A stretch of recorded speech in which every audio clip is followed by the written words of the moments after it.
ជាពាក្យមិនពីបាក់និយាយបងជាយាមប្រាប់ទៅស្រីគួរស្ដាប់ឲ្យចាប់គុំកាត់នៃសំណួរបងសួររាប់ឆ្នាំមុនឆ្លើយថាចាំត្រាស់ត្រាំដាំគេបងខឹងខ្លាំងពេកឡើងចង់អង្គុយដេករៀងរាល់ថ្ងៃបងតែងគេស្រមៃថាបានរៀបមង្គលជាមួយនឹងចរណៃពេលវេលាដើរលឿនបងគ្រាន់តែចង់ដើរគឿនបងចង់ឃើញអូនស្លៀកពាក់រ៉ូកាសម្រស់អូនសានដូចទេធីតារៀបការនឹងបងបានទេរៀបការនឹងបងបានទេ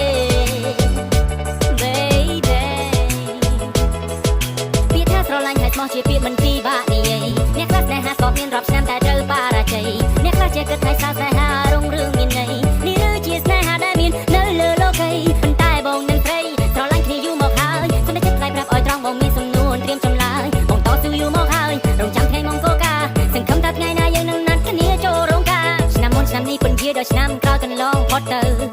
ប្រាប់បងបន្តិចមករូបរាងកាន់តែចាស់សក់ខ្មៅប្រែខ្លាចជាសក់ស្កើប្រាប់បងបន្តិចមក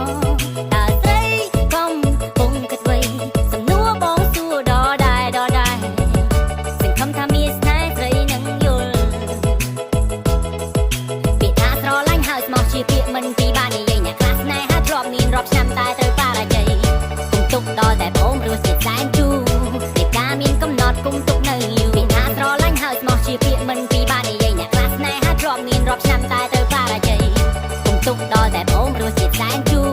តែការមានកំណត់គុំទុកនៅយូរពាក្យថាស្រឡាញ់ហើយស្មោះជាពាក្យមិនពីបាក់និយាយអ្នកខ្លះស្នេហាក៏មានរាប់ឆ្នាំតែត្រូវបរាជ័យអ្នកខ្លះជាគិតថាស្នេហារុងរឿងមានន័យនេះគឺជាស្នេហាដែលមាននៅលើលោកីប៉ុន្តែបងនឹងត្រីស្រឡាញ់គ្នាយូរមកហើយសូមតែចិត្តថ្លៃប្រាប់ឲ្យត្រង់បងមានសំណួរត្រៀមចម្លើយបងតស៊ូយូរមកហើយរងចាំថ្ងៃមកកូកាសង្ឃឹមថាថ្ងៃណាយើងនឹងណាត់គ្នាចូលរោងការស្រឡាញ់គ្នាយូរប៉ុណ្ណាទើបស្រស់នួនអមព្រមរៀបការធ្វើការខំសំសំលុយដើម្បីទុកសងបណ្ដាការបងត្រៀមលក្ខណៈគ្រប់គ្រាន់គម្រោងនឹងមានគ្រួសារតម្លៃស្នេហាប៉ុណ្ណាគឺត្រូវតែចូលរោងការភាពស្និទ្ធស្នាលផ្អែមហើយមិនរសាយនៅដដែលបញ្ហាធំប៉ុណ្ណានៅរត់ររស់ចិត្តក្បែរយើងមានកំហុសសំខាន់ឲ្យតែយើងចេះកែនឹងក្តីស្នេហាយើងចោះសម្រងណាមានស្នេហ៍ពាក្យថាស្រឡាញ់ហើយស្មោះជាពាក្យមិនពីបាក់និយាយអ្នកខ្លះស្នេហាធ្លាប់មានរាប់ឆ្នាំតែត្រូវបរាជ័យ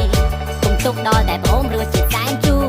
តែការមានកំណត់គុំទុកនៅយូរពាក្យថាស្រឡាញ់ហើយស្មោះជាពាក្យមិនពីបាក់និយាយអ្នកខ្លះស្នេហាធ្លាប់មានរាប់ឆ្នាំតែត្រូវបរាជ័យគុំទុកដល់តែបងរស់ជាតិសែនជូរ